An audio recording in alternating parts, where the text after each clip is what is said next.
Ok, muy buenas tardes a todos, profesora. Hoy día tenemos como invitada a Johanna Aguilar, que es una comunicadora y va a responder algunas de las preguntas. Entonces, primero que nada, Johanna, agradecerte por aceptar la entrevista y bueno, entonces vamos a comenzar. ¿Qué tal, chicas? Buen día. Ya. La pregunta número uno es, ¿crees que los medios de comunicación actuales tienen la misma influencia que tenían hace unos años en la sociedad o en el usuario? Yo considero que, bueno, en la antigüedad teníamos los medios de comunicación tradicionales, ¿no? Lo que era prensa, lo que es radio y televisión. Yo considero que esos medios han perdido mucha fuerza el paso de esos últimos tiempos por el avance de la tecnología y ¿no? La apertura de todo lo que son las redes sociales, ¿no? Tantas redes sociales que hay, que ahora mucha gente en realidad ya más se informa inclusive con lo que son las redes que con los medios de comunicación tradicionales. Entonces yo considero que la influencia no es la misma, ¿no? Los medios tradicionales han perdido ese poder que tenían, ¿no? De influenciar a las personas y ahora considero que ha perdido la fuerza y ahora las nuevas tecnologías son las que avanzan y son las que influencian en realidad a los usuarios, ¿no? Eso es lo que yo considero. ¿Y tú por qué crees que ha pasado ese cambio? Tal vez porque mucha gente, por la inmediatez, tal vez, ¿no? O sea, personalmente, por ejemplo, ahora con el ritmo de vida tan acelerado, digamos, no es posible que tú te compres un periódico y te pongas a leer, ¿no? Entonces, es más fácil, agarras el teléfono y te informas, ¿no? Entonces, mucha gente a mí me da risa porque me cuenta, me dice, oye, ¿has visto esto en la noticia? Y yo la verdad no. Y le pregunto, ¿dónde lo has visto? En TikTok. Y entonces, en verdad, se ha convertido en una fuente de información, porque muchas cosas a veces de denuncias por o algún accidente, ¿no? Entonces lo publican y la gente se entera. Entonces es un poco más llevadero y creo que es por el mismo también ritmo de la vida que es acelerado. Es más fácil informarte por el celular o encender el televisor o escuchar la radio, ¿no? Yo creo que es por eso básicamente que la influencia ha perdido la fuerza, digamos. Ok, la siguiente pregunta va más torno en el ámbito cultural. Entonces, la búsqueda de la identidad cultural es un proceso en el cual las comunidades, grupos étnicos o naciones exploran y reafirman sus raíces culturales, ¿no? En este caso, tenemos el caso, bueno, del resurgimiento de la cultura quechua, ¿no? O sea, en el Perú la cultura indígena en particular, como mencioné anteriormente, es la cultura quechua, ha experimentado un resurgimiento significativo en las últimas décadas. No sé si te ha parecido igual por redes sociales algunos casos, bueno, videos donde en Cusco o en ciertas provincias doblan las películas animadas con el lenguaje de quechua para que los niños de ahí puedan verlo y todo eso. No sé si te ha Sí, o parecido. sea, no exactamente la información que me mencionas no la sabía, pero qué bueno, me parece genial que se revaloren las culturas, ¿no? Sobre todo el idioma, el quechua, la aymara, y que se revalore porque para las nuevas generaciones conozcan el idioma y, ¿no? Y lo practiquen y lo sepan, porque en verdad era un idioma importantísimo en la antigüedad cuando gobernamos casi toda América Latina, ¿no? Me parece genial eso porque eso va a hacer que muchas más nuevas generaciones eh, aprendan y conozcan el lenguaje de nuestros ancestros, ¿no? Me parece genial. Entonces, dicho esto, viene la pregunta, ¿cómo afecta la búsqueda de la identidad social y a la cultura?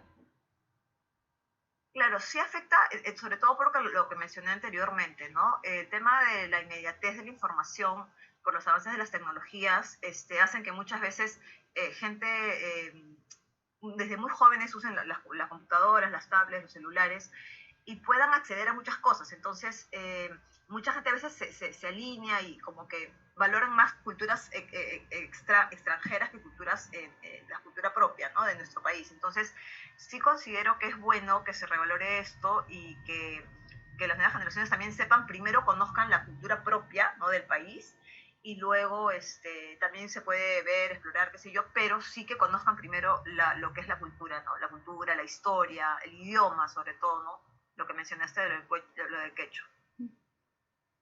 Ok, y ahora tocando el mismo tema de la cultura y de los medios digitales, ¿tú crees que esto de la nueva surgición de la comunicación por las redes sociales, los medios digitales, han hecho que también involucren y el propio peruano o el extranjero pueda conocer de esta cultura? Sí, claro, definitivamente sí, porque es más fácil, por ejemplo, tú antes tenías que viajar, o sea, por ejemplo, no sé, pues por decir un ejemplo, tenías que ir a Turquía para saber lo de Turquía, en cambio ahora, en realidad por las redes sociales tú buscas y puedes ver lugares y conoces también, ¿no? Entonces yo creo que sí, el surgimiento de todo lo que es el tema digital facilita mucho eso, ¿no? Facilita mucho el tema de que las identidades se conozcan más fácil, ¿no? Que haya una especie de comunicación más global, ¿no? Dentro de todo el mundo, ¿no? Entonces tú puedes contactarte con personas de otros lados con mayor facilidad, ¿no? Y eso también hace que el intercambio cultural sea más, más dado, ¿no? Más dable. Sí. Es decir, que el mundo ha cambiado globalmente, al igual que las redes sociales y la era digital, ¿no? Que van de la mano. Claro, definitivamente estamos, o sea, yo lo digo porque, por ejemplo, en mi propio conocimiento de trabajo, por ejemplo, antes cuando yo, por ejemplo, el trabajo en el medio audiovisual se veía, ¿no? Te decía, por ejemplo, oye, quiero hacer esto, hay por canje, por decirte, ¿no? Entonces, era como que un crédito que salía en la propia serie, en la propia novela, por ejemplo, ¿no? Pero ahora eso ya no vale. ¿Por qué? Porque ahora prefieren mil veces hacer una historia, un story, y subes y la marca se ve más, más cerca del usuario, ¿me entiendes? Entonces, sí considero eso, ¿no? Que tiene mucho que ver.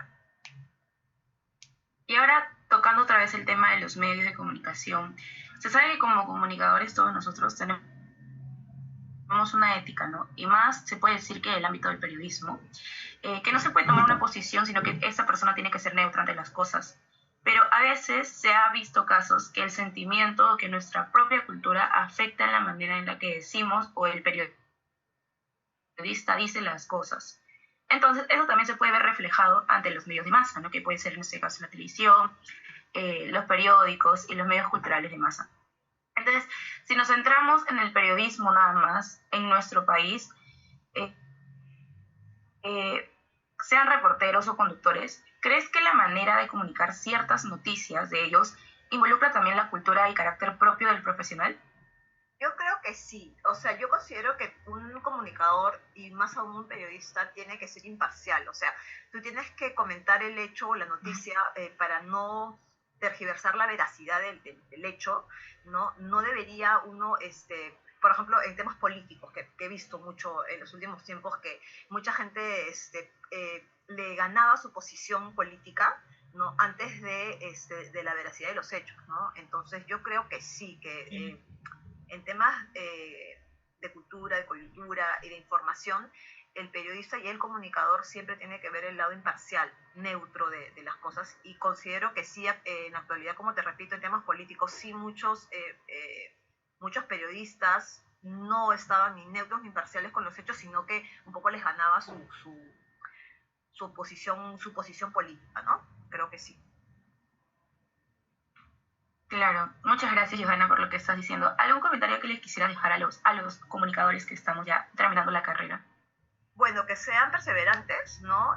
La carrera es muy, muy, muy bonita, pero tienen que ser perseverantes porque los medios de comunicación son un poco difíciles, digamos, pero que sigan, que perseveren y que luchen, pues, ¿no? Por salir adelante y por sus sueños. Que les vaya muy bien, chicas. Gracias. Gracias, Johanna. Muchas gracias a ti, Johanna.